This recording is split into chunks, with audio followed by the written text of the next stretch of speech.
नमस्कार, आप लोगों को आज मैं सीधियाँ देने वाला हूँ। अब आप में से कुछ लोग जाकर कमेंट में लिखेंगे कि व्यूज़ के लिए कुछ भी, एक वीडियो से सीधियाँ नहीं मिलती, पागल ना बनाओ। वैसी सीधियाँ नहीं जिन्हें माँ सीधियाँ कहते हैं, वो तो हासिल करना बहुत ही ज़्यादा मुश्किल है। उसके लिए एक गुरु की आवश्यकता होती है और सबसे ज़्यादा भगवान की आशीर्वाद की बहुत ज़्यादा आवश्यकता होती है। लेकिन आज मैं आपको लघु सीधियाँ देने वाला हूँ। कुछ 5-6 ट्रिक्स ऐसी सिखाऊंगा जो आप अपने फैमिली मेम्बर्स एंड फ्रेंड्स के बीच में आपको सुपर वूमेन दिखा देगी। कुछ ऐसी ट्रिक्स जो आपको लाइफ जीने में आसान कर देगी। आप अपनी लाइफ अपने हिसाब से जी पाओगे। आपकी लाइफ का कंट्रोल का रिमोट आपके हाथ में होगा। सीधियों का मतलब ये होता है कुछ ऐसी चीज़ जो और लोगों के पास नहीं है, आपके पास है। कुछ 5-6 ट्रिक्स ऐसी हैं जो आज मैं आपको सिखाऊंगा। अब ये सीधियाँ हर कोई सीख सकता है, हर कोई पा सकता है। इसके लिए जो ज्ञान है वो हमारे सनातन धर्म के शास्त्रों में भरा हुआ है, तो हमें बस आवश्यकता है उसे जानने की। आज मैं आपको 2-3 शास्त्रों का ज्ञान देने वाला हूँ और ये मेरा वादा है, ये ज्ञान आपको लाइफ में सुपर ह्यूमन बनाएगा और ये लाइफ में कहीं ना कहीं आपके लिए यूज़फुल ज़रूर रहेगा। बस आवश्यकता है तो आयुर्वेदा पे भरोसा करने की। आयुर्वेद पे तो आप वेस्टर्न भी भरोसा कर रहे हैं, आप तो फिर भी इंडियन हो। ध्यान से देखते रहना। शुरू में तो ये ट्रिक बहुत ज़्यादा ईजी होगी और बाद में ये मुश्किल होती चली जाएगी और लास्ट में जो मैं ट्रिक बताऊंगा वो सबसे ग्रेट ट्रिक है। उसे जान के तो मज़ा आ जाएगा। उसमें ये पता चलेगा कि एप्पल वॉच काम कैसे करती है, वो हमारे इन पॉइंटों को मेज़र कैसे कर लेती है, वो कैसे बता देती है कि हमें अटैक आने वाला है, हमारा बीपी हाई है या हमारा बीपी लो है। ये ट्रिक हमारी आयुर्वेदा के पास तो बहुत पहले से थी। ये ट्रिक मैं आपको लास्ट में सिखाऊंगा कि एप्पल वॉच काम कैसे करती है। तो शुरू करते हैं सबसे पहली ट्रिक से, बल बुद्धि क्रिया। ये आपको सिचुएशन के हिसाब से पावरफुल बनाएगी। लेट में सपोज आपको कुछ ऐसा काम करना है, आपको अपने अंदर की सेल्फ अवेयरनेस को जगाना है, स्मार्ट क्रिएटिविटी को जगाना है। लेट में सपोज आपको एग्ज़ाम देने जा रहे हो और वहाँ आपको एग्ज़ाम में स्टार्टिंग का शुरू का पहला वर्ड ही याद नहीं आता और आगे आप कुछ भी लिख नहीं पाते। ऐसा हमारे साथ बहुत बार हो जाता है। सारी इन्फॉर्मेशन तो हमारे माइंड में होती है लेकिन हम उसको एक्सप्रेस नहीं कर पाते। तो ऐसी सिचुएशन में आप क्या करें कि आपके अंदर का सेल्फ अवेयरनेस जाग जाए, आप स्मार्ट क्रिएटिव, जो आपका क्रिएटिव माइंड है वो एकदम स्टार्ट हो जाए और जो सारी इन्फॉर्मेशन है आप उसको एक्सप्रेस कर पाओ। और कुछ ऐसी सिचुएशन जहां आपको बल की ज़रूरत है, मेटाबॉलिज्म की ज़रूरत है, आपको स्ट्रॉन्ग वर्क करना है, हार्ड वर्क करना है, जो आपकी बाहर की दुनिया है। अब जो आपका बल है वो आपकी पिंगला नाड़ी से एक्टिवेट होता है जो कि आपकी राइट साइड में होती है, और जो आपकी बुद्धि है वो आपकी ईड़ा नाड़ी से एक्टिवेट होती है जो कि आपकी लेफ़्ट साइड में होती है। अब आपको ये याद रखना है कि पिंगला नाड़ी और ईड़ा नाड़ी कौन सी साइड में होती है। ये शुरू में तो आपको याद रखने में थोड़ी दिक्कत आएगी लेकिन बाद में आपको हैबिट हो जाएगी। तो जब भी आपको ऐसा काम करना है जब आपको बल की ज़रूरत है तो आप अपनी पिंगला नाड़ी को एक्टिवेट कर लो। पहले चेक करो कि आपकी कौन सी नाड़ी एक्टिवेट है। अगर आपका सांस राइट साइड से ज़्यादा बाहर आ रहा है तो आपकी इसका मतलब पिंगला नाड़ी एक्टिवेट है, आप जाके वो काम कर बल का काम कर सकते हो। लेकिन अगर आपके सांस अपने लेफ़्ट नोस्ट्रिल से ये सांस ज़्यादा बाहर आ रही है तो इसका मतलब आपकी ईड़ा नाड़ी एक्टिवेट है। तो पिंगला नाड़ी को एक्टिवेट करने के लिए आप क्या करोगे, इसके लिए आपको क्या करना है कि अपनी ईड़ा नाड़ी लेफ़्ट साइड को बंद कर देना है और सांस लेना है इनहेल एक्सहेल की प्रोसेस से। आपको जो सांस है वो नेचुरली प्रोसेस से लेना है कि ऐसे नहीं आप इसको बंद करके, और जो आपका ये हाथ है वो ऐसे नहीं, ये नोस्ट्रिल आपका खुला रहना चाहिए सांस के लिए। आपको ऐसे हाथ रख सकते हो आप। तो उसके बाद क्या है, अपने नेचुरली प्रोसेस से सांस लेना है, ऐसे ज़ोर ज़ोर से नहीं, ऐसे नहीं, जो नेचुरली प्रोसेस है ऐसे। आपको अपनी स्पाइनल कॉर्ड को सीधा रखना है और 10 से 15 मिनट आपको नेचुरली प्रोसेस से सांस लेना है।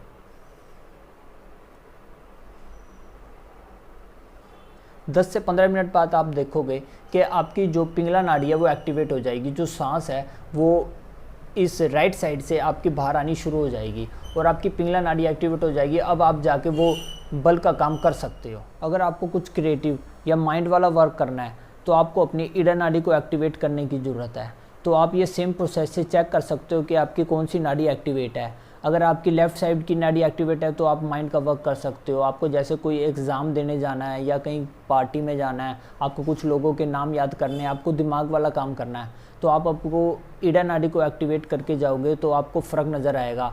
आप 1-2 बार जैसे प्रैक्टिस लगाओगे तो आपको इसकी आदत हो जाएगी, फ़र्क नज़र आएगा कि इस नाड़ी को एक्टिवेट करने से ये हमारे काम आती भी है कि नहीं भी आती। सिंपल सी आपको एक बात याद रखनी है, अगर आपको अंदर की अवेयरनेस लानी है तो आपको लेफ़्ट साइड की ज़रूरत है, अगर आपको बाहर की अवेयरनेस लानी है तो आपको राइट साइड की ज़रूरत है। चलो अब सेकंड ट्रिक की बात करते हैं। अगर आप अभी गूगल पे जाके सर्च करोगे कि which side is bad for sleep, तो वहाँ लिखा आएगा according to modern science left side is bad for sleep. ये हमारी आयुर्वेदन ने तो बहुत पहले से ही बता रखा है, लेकिन इसके पीछे का रीज़न क्या है ये मैं बताता हूँ कि इसके पीछे की टेक्निक क्या है। अगर आप सोने जाओगे तो आप ऐसे पहले हाथ रख के आप चेक कर सकते हो कि अगर आपकी पिंगला नाड़ी एक्टिवेट है तो आप जैसे चाहो वैसे सो सकते हो, लेफ़्ट साइड राइट साइड जैसे मर्जी। अगर आपकी ईड़ा नाड़ी एक्टिवेट है तो आपको लेफ़्ट साइड टर्न करके सोना होगा। उससे होगा क्या, जो आपकी ईड़ा नाड़ी है वो आपकी बंद हो जाएगी और पूरी रात आपकी पिंगला नाड़ी काम करेगी, जो कि हमारी बॉडी को गर्म रखती है। और जो ईड़ा नाड़ी है वो हमारे शरीर को ठंडा रखती है। जब भी आप सोने जाओगे तो आपका जो बाहर का शरीर है वो तो थोड़ा ठंडा हो जाता है, और जो अंदर का शरीर है वो भी अगर ठंडा रहेगा तो आप बेस्ट नींद नहीं ले पाओगे, आपका माइंड रिलैक्स नहीं हो पाएगा। जो आप जब भी सुबह उठोगे तो आपका पेट अच्छी तरह खाली नहीं हो पाएगा, क्योंकि जो आपका अंदर का फूड है वो पूरी तरह प्रोसेस नहीं हो पाएगा। उसे प्रोसेस होने के लिए शरीर के अंदर थोड़ी गर्मी की ज़रूरत होती है, और जो पिंगला नाड़ी होती है वो हमारे शरीर में गर्मी पैदा करती है। तो आप इस ट्रिक को आजमा कर देख सकते हो। तो जब भी आप सुबह उठोगे तो अपनी बेस्ट नींद से उठोगे। अब बात करते हैं तीसरी ट्रिक की। ये ट्रिक आपको आपकी पूरी बॉडी पर कंट्रोल देगी। लेट में सपोज जैसे गर्मी आ रही हैं और आपको कहीं बाहर जाना पड़ा और आपके पास पानी नहीं है, कहीं दूर दूर तक पानी आपको प्रोवाइड हो नहीं पा रहा है, तो ऐसी सिचुएशन में आप क्या करोगे, आपके पास दो क्रियाएं हैं, सूर्य भेदना और चंद्र भेदना। इस ऐसी सिचुएशन में आपको चंद्र भेदना ट्रिक करनी पड़ेगी। इसके अंदर क्या होता है, आपको अपनी ईड़ा नाड़ी से सांस लेनी है और पिंगला नाड़ी से छोड़नी है। आपको अपनी लेफ़्ट साइड से सांस लेनी है और राइट साइड से छोड़नी है। जैसे कि मैंने पहले भी बताया था, जो ईड़ा नाड़ी होती है वो हमारे शरीर को अंदर से ठंडा करती है। और ऐसी सिचुएशन में आप जहाँ कहीं बाहर हो तो आपको पानी प्रोवाइड नहीं हो पा रहा है, तो आपको अपने शरीर को ठंडा रखना है। आपको अपनी ईड़ा नाड़ी से सांस लेनी है और पिंगला नाड़ी से छोड़नी है।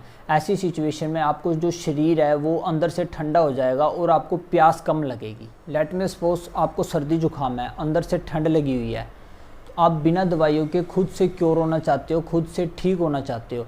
ऐसी सिचुएशन में आपको क्या करना होगा, आपको अपनी पिंगला नाड़ी से सांस लेनी है और ईड़ा नाड़ी से छोड़नी है। आपको आपकी राइट साइड से सांस लेनी है और लेफ़्ट साइड से छोड़नी है। तो उससे क्या होगा, आपका शरीर अंदर से गर्म हो जाएगा और जो हल्का फुल्का सर्दी जुकाम है वो खुद से ठीक हो जाएगा। अब आपके पास ये दो सिचुएशन है, आपको कब अपने शरीर को अंदर से गर्म करना है, आपको कब अपने शरीर को अंदर से ठंडा करना है, ये आपको खुद को पता होना चाहिए। इससे इन दो चंद्र भेजना और सूर्य भेजना से ये है, आप अपनी बॉडी पर खुद से कंट्रोल कर पाओगे। अगर आपको फेस पर पिंपल ज़्यादा होते हैं तो इसका मतलब आपके शरीर के अंदर गर्मी ज़्यादा है। तो अगर आपको 2 दिन बाद जैसे कोई पार्टी में जाना है, कहीं जाना है और आपके फेस पर थोड़े पिंपल ज़्यादा है, तो इसमें आपको क्या करना होगा, आपको चंद्र भेदना क्रिया करनी होगी। आपको अपनी ईड़ा नाड़ी से सांस लेनी है और पिंगला नाड़ी से छोड़नी है। आपको अपनी लेफ़्ट साइड से सांस लेनी है और राइट साइड से छोड़नी है। इससे क्या होगा, आपके शरीर के अंदर ठंडक हो जाएगी। आप जब भी खाली हो तो ये एक्सरसाइज करते रहो। इससे क्या होगा, आपके शरीर के अंदर ठंडक हो जाएगी और आपके जो पिंपल है वो 2 दिन में पूरे क्योर तो नहीं हो पाएंगे, लेकिन थोड़े डल हो जाएंगे, उसमें थोड़ी डलनेस आ जाएगी। तो जो तपस्वी लोग होते हैं ये क्या करते हैं, ये हिमालय में ठंडक में बैठकर इतनी तपस्या करते हैं। ये कैसे करते हैं, ये सूर्य भेदना क्रिया करते हैं। उससे ये क्या करते हैं, पिंगला नाड़ी से सांस लेते हैं और ईड़ा नाड़ी से छोड़ते हैं। इससे क्या होता है, हमारे शरीर में गर्मी आ जाती है, ये तभी तपस्या कर पाते हैं। अब आपको ये पता लग गया है कि किस नाड़ी से हम शरीर में गर्मी वो पैदा कर सकते हैं और किस नाड़ी से हम अपने शरीर में ठंडक पैदा कर सकते हैं। ये अब हमारी बॉडी पे कंट्रोल करना हमारे हाथ में ही है। अब बात करते हैं 4th ट्रिक की। अगर आप जिम नहीं जाते, स्पोर्ट नहीं खेलते, योगा नहीं करते, सारा दिन घर पे पड़े रहते हो, तो आपको चाहिए आपका शरीर जो है पूरा स्वस्थ रहे, जैसे अभी है वैसे बुढ़ापे में रहे, आपको कोई तकलीफ़ ना हो, आपके गोडे ना दुखे, कमर ना दुखे, शरीर में दर्द ना हो। तो इसके लिए आपको क्या करना होगा, इसके लिए आपको करना ये होगा कि जब भी आप नीचे बैठो चौकड़ी मार के और जब भी आप खड़े हो तो आपको बिना हाथ का सपोर्ट लिए नीचे बैठ जाना है। और आपको जब खड़ा होना है, चौकड़ी मार के आप बैठे हो तो आपको खड़ा होना है, बिना हाथ का सपोर्ट लिए आपको खड़ा होना है।